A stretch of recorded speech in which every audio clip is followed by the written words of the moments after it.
When you get on a sales call or a sales meeting in person or on Zoom, the hardest part is the closing. That's when the objections come up. That's when you can start doubting yourself. I'm going to teach you one thing today that'll make a huge difference on every single sales call or meeting that you do from now forward. I've heard from so many of my coaching clients that they actually enjoy getting on sales calls. It's fun to connect with potential clients. They like asking them questions, getting to know them, finding out what their problems are, and seeing if they're a good fit. But then when it gets to that last part where it's, hey, let's talk about how we can work together, or these are my fees, or this is when my program's starting, or here's how my company can help your company achieve its goals, that's when people start getting a little bit squirrely. And here's what I hear from coaching clients in our sales programs. I feel pushy. I feel aggressive. I feel like I'm wasting all that trust that I built up with this person on the call. They trust me so much now, but now I'm going to try to pull them through the door to get them to close. That just doesn't feel good. So if you've ever felt any of those things, I want to give you a really big mindset shift right here, right now, because even though this is something that it often takes a long time to shift and that we teach in our sales programs, you can at least start to get it right here, right now. So first, I want you to make the decision that you're open to approaching this differently, to seeing closing from a different perspective.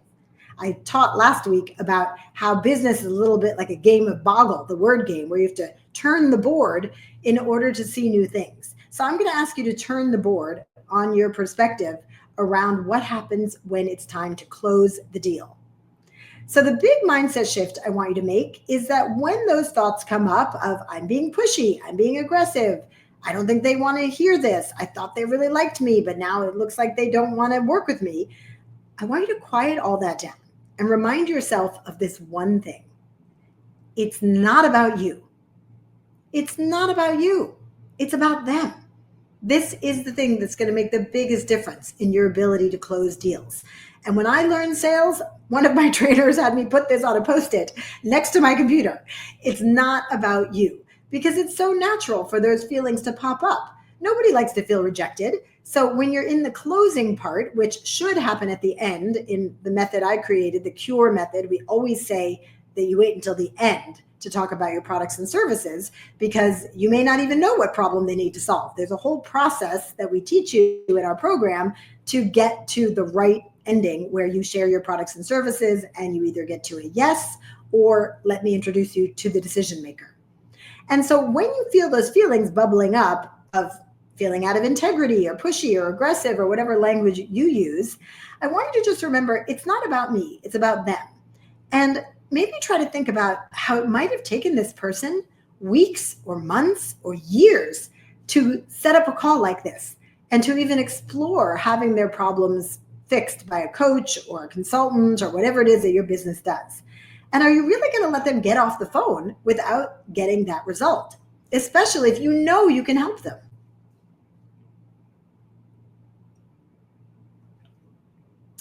With my clients, it's actually the opposite. When I get on a call with someone, if I really like someone and feel like I can help them and I'm excited about what change they could make in their life, as coaches, we're all about helping people change and transform, then I'm going to pull out every single tool in my toolkit to help them make a decision, to help them say yes.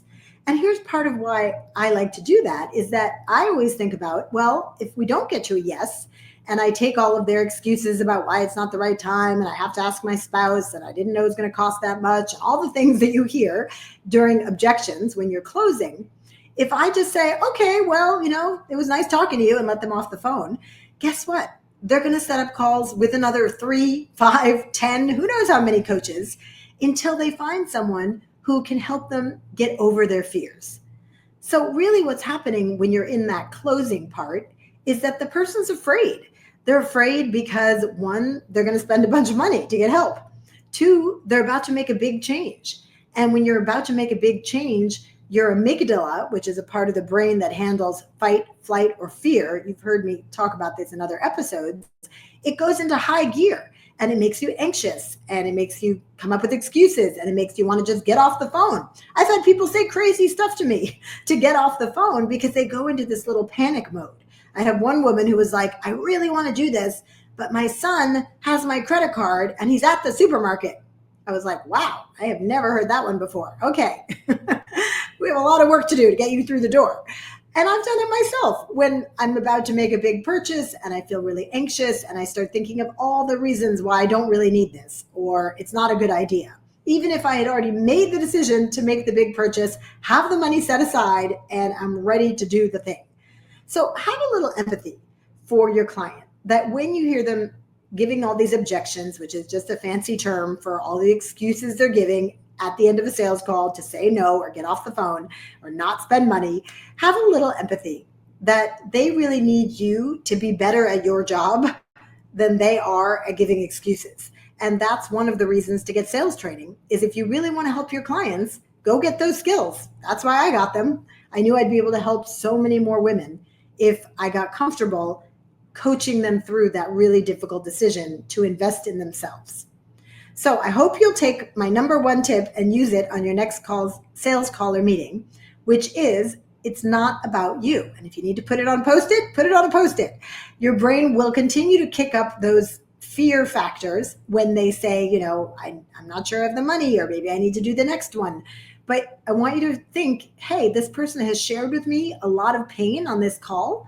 And if you can maybe circle back to that pain, this is a little hard to do without sales training. So I don't want you to, a little knowledge can be dangerous.